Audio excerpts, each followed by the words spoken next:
Hello, Galaxy! I'm Chris Pirillo, and I'm an expert in being myself. I love sharing my thoughts, opinions, perspectives, ideas, experiences with you.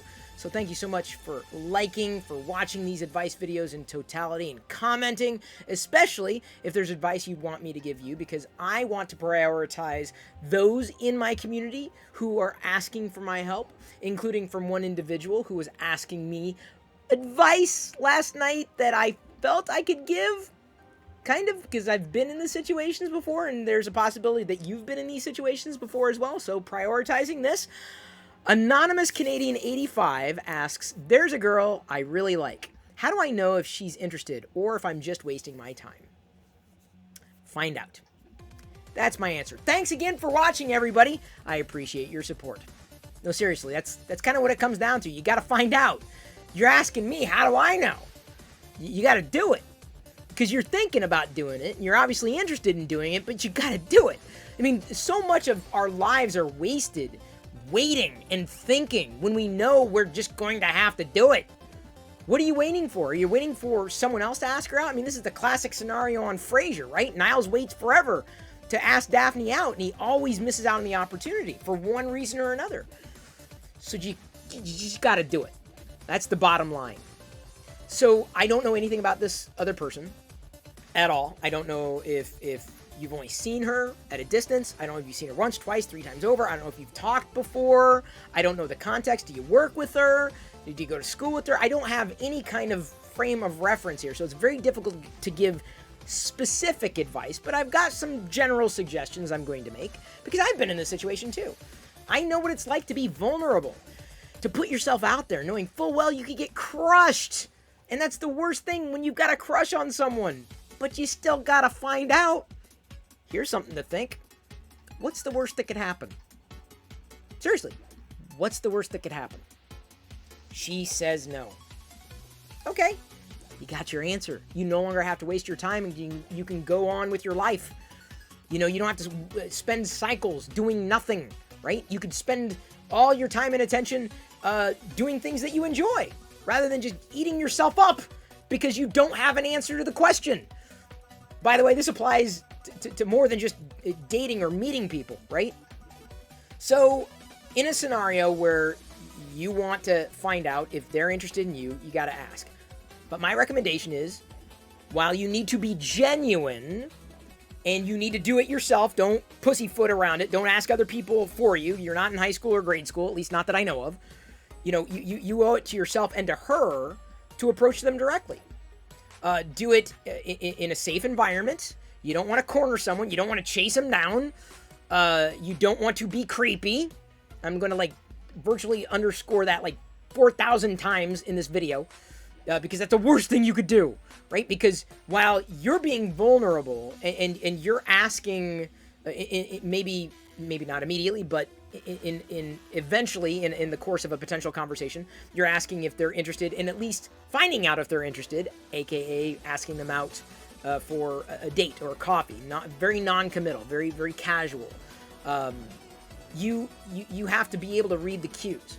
It's very obvious when someone's not interested, and if you have an inability or a difficult time picking up on both verbal and nonverbal communications, this is going to be a challenge for you.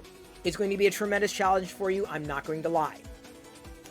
Because they will let you know pretty quickly whether or not they're interested, even in a casual conversation with you, to find out whether or not that they may be interested. If they start packing things up, they're not interested. If they turn their attention back to what they're doing, they're probably not interested. Don't push. You know, I know being assertive is good to get what you want, but man, you got to respect people's boundaries. You got to be able to read that stuff. And by the way, this goes for both males and females, men and women, girls and boys. It's a universal constant, right? This is not just for one gender or another. It's everybody. This is very, very, very important.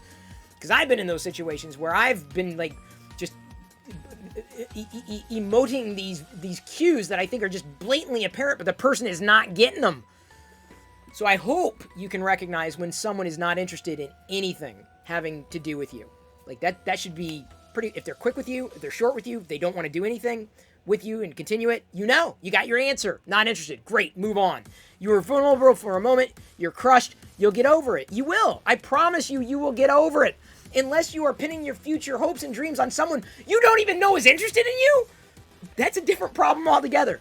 You will get over it. It may hurt for an hour, half hour. Go get, a drink that you enjoy. Go do something you enjoy after that, right? If it fails, at least you did it, and at least you knew that it failed. I mean, I've done it before. I've had to put myself out there before. It's kind of exhilarating though, because you're approaching, you're nervous. You might be sweaty. They may like that, they may not, right? But it could be endearing if you're being genuine, if you're being you. So you may not go for a direct ask. Like, you wouldn't walk up and say, "Hi, I'm Chris. I'm interested in you. Are you interested in me?" That the answer is going to be no. It may be yes. I don't know. Maybe she's just as interested in you. I have no clue. I don't even know who you are, really, apart from knowing that you've been in the community for years. I know nothing about this woman either, this mystery woman. But, I'm not saying do reconnaissance, but if you know that you've obviously observed in a non-creepy way, you don't want to come across as a stalker in any way, shape, or form, because I hope you're not. But maybe you've observed she's always reading a book. What kind of book? What's the book she's reading? Have you read that book? Are you possibly interested in reading the book? Maybe read the book. Maybe that gives you an opportunity to have an in. You're looking for that in. To start the conversation that can very well lead to a coffee time, or or finding out whether or not she was interested in a coffee time. So you don't ask directly, even though you're obviously interested to see if she's interested. If she's having a conversation with you, the longer that conversation goes, I'm not going to say the higher possibility of her being interested, but at least she's not shut you down and you found common ground. Because right now you have no common ground at all. So find common ground with somebody. And by the way, this works for like friendships and relationships in general, right? Or any kind of person-to-person relationship. Finding common ground. What do you do? Like, is she wearing a Star Wars shirt? That's it. Oh my God, you want to talk about the perfect in. Like, if there's something pop culture, it's a perfect in. So long as you don't make it opinionated, right? Like, because that's the worst thing you could do. You're trying to get to know this person. You got to find out what you got in common, not what's going to sow division, right? So look for those commonalities and lead with those commonalities that could then bring that conversation to a point where, like, it's been really fun talking to you. Would you like to, I got to get going, but would you like to potentially continue a conversation over coffee sometime? Like, just make it an ask. She says, "No, I'm sorry. I'm seeing someone, but thank you so much." It's like, it's okay. I thought I'd ask. Thank you so much for your time. It was great meeting you. Thank you so much. Be gracious, humble. Like, don't be angry if she says no. Again, that's just, I've seen this happen. I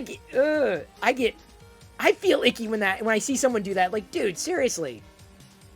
Like, the person has to find out. You got to find out. You got to do it. I know there's probably a lot of advice out there for how to handle these types of situations, and I've done my best to give you some options and opportunities to think about in doing this. I've even had these conversations with my daughter, not in relation to talking to boys. Oh gosh, that day is coming soon. Decade.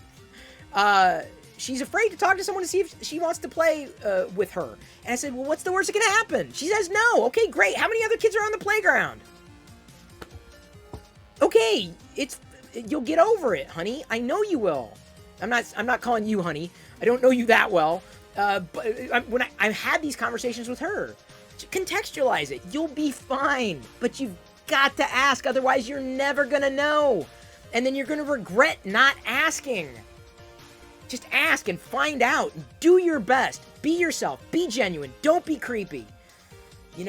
Read the signs. Start a conversation. Find common ground. Like, there are ways to do this and doing it well.